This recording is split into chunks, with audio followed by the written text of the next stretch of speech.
నమస్తే అన్న, అందరికీ నమస్కారం.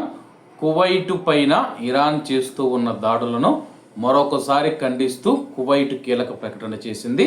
తమ భూభాగం పైన ఇరాన్ కొనసాగిస్తూ ఉన్న దురాక్రమణను, ముఖ్యంగా జరిపిన దాడులను తీవ్రంగా ఖండిస్తూ ఉన్నట్టు కువైట్ ప్రకటించింది. ఈ దాడులు తమ సార్వభౌమత్వాన్ని బహిరంగంగా ఉల్లంఘించడమే కాకుండా కువైట్ దేశ భద్రత, స్థిరత్వానికి ప్రత్యక్ష ముప్పుగా అంతర్జాతీయ చట్టాలను దారుణంగా ఉల్లంఘించడమేనని విదేశీ వ్యవహారాల మంత్రిత్వ శాఖ పేర్కొంది.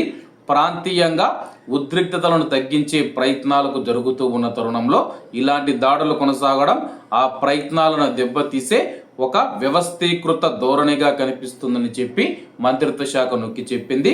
కువైట్ భద్రత, సార్వభౌమత్వం, అలాగే కువైట్లోని కువైటీ పౌరులు మరియు ప్రవాసుల క్షేమం ఒక రెడ్ లైన్ అని చెప్పేసి మంత్రిత్వ శాఖ స్పష్టం చేసింది.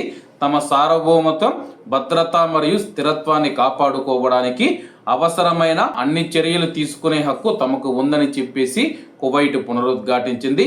ప్రస్తుతం ఇరాన్ యొక్క బరితెగించిన దాడుల కొనసాగింపు కువైట్ సార్వభౌమాధికారాన్ని దారుణంగా ఉల్లంఘించడమే కాకుండా ప్రాంతీయ ఉద్రిక్తతల తగ్గింపు ప్రయత్నాలను దెబ్బతీస్తూ ఉందని చెప్పేసి ఇరాన్ తక్షణమే దాడులు నిలిపివేయాలి, అలాగే శాంతి మార్గాల ద్వారా, దౌత్య మార్గాల ద్వారా ఈ యొక్క యుద్ధానికి సంబంధించి ఒక పరిష్కారాన్ని కనుగొనాలని చెప్పేసి కువైట్ డిమాండ్ చేస్తూ ఉందన్నమాట.